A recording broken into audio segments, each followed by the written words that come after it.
So your hem is something you're going to want to get just right. And today I'm going to show you through two different kinds of hems. One simple folded hem, but a really nice neat finish for it. And I'm also going to talk you through a rolled hem, which is sometimes called for if you've got a curve on your hem. It can be used as a very small finish just for a normal straight hem, but it also comes in really handy if you've got to negotiate some curves, and I'll show you a couple of different ways of achieving that. So the first one I'm going to take you through is just a simple hem that's been folded up at the bottom of a garment. So quite often you'll have a hem allowance, and what you want to do is turn it up in two stages. So you want to take half of that hem allowance and turn it up initially. Press those separately, so don't turn it up all at once.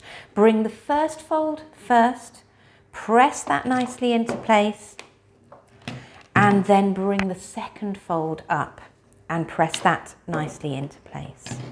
Now, once it's pressed, grab a ruler and just measure exactly what you have turned up, because for the best results, you're going to want to run your hem round the machine with the right side facing up towards you. So if you've pressed it nicely up, and for example, my one is 2 centimeters up, I'm going to want to run the line of stitching that's going to hold my hem with the right side facing up towards me at just under 2 centimeters. So I can always be confident that it's catching all the layers of the hem that I've turned up. You can also sometimes, through the fabric, feel that you have all the layers there, and you can feel where it just turns it back into one layer of fabric again. So once it's all nicely pressed and you've given it a little measure as to how deep that hem is all the way along, you then want to take it underneath the sewing machine, line it up with the markings on the needle plate that's just under the amount you've turned it up by, and with the right side facing up towards you, you can then carry on and stitch that hem down into place, knowing that you're going to go through all those 3 layers. A nice finish is sometimes to run a second line of stitching parallel to the first, so you have what looks like a twin stitched hem all the way along. You can always use a twin needle if you have one, but if you don't have one, you can get the same effect by stitching along 2 lines in parallel. So there's my basic folded hem for a nice straight finish, all done and dusted. What I'll now do is I'll move on to talking you through a curved hem, which will require rolling as opposed to just folding and stitching. Now, a rolled hem, people always find a little bit tricky.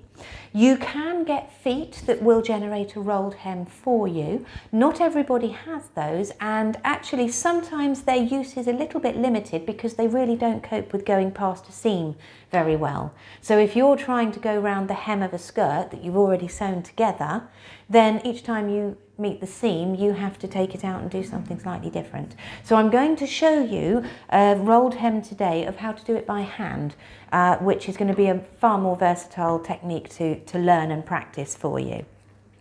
So I'm going to cut my fabric so that I have a subtle curve, one going down, one going up, to follow, so I can show you through all of that.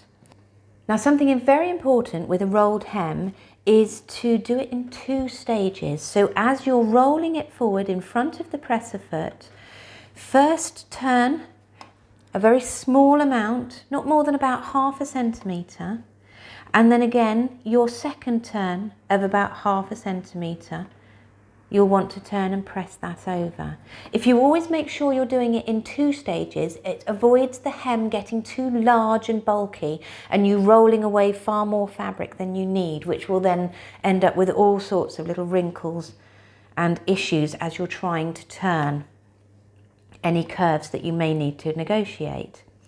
So I'm going to turn over just 1/2 centimetre, and then once I've pressed that down with my fingers, I'm going to turn 1/2 centimetre again. And then I'm going to stitch just at the very top of that first fold I've made. So the raw edge is down inside and I'm running along the top edge of that fold. I'm going to take it very slowly work about 10 centimetres ahead of you at a time, where you can quite easily press the fabric down on the front of the sewing machine, where you're in front of the needle there. Press it down, hold it with your fingers, and then as your fingers come towards the presser foot, gently take away those fingers that are holding your seam in place. Once you've travelled that bit that you've folded and you still have a little remaining, still folded, start to fold forward again. One small fold followed by a second small fold as you go.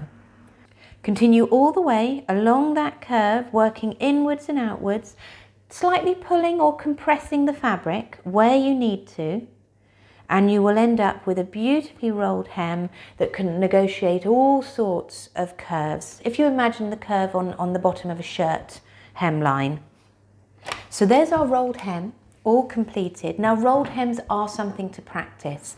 Cut yourself some scraps of fabric, use some of your strangely shaped offcuts you might have wherever you've got a curve going on, and have a little go at creating a rolled hem with those. It's sometimes a little tricky, but with a bit of practice you will be able to perfect those.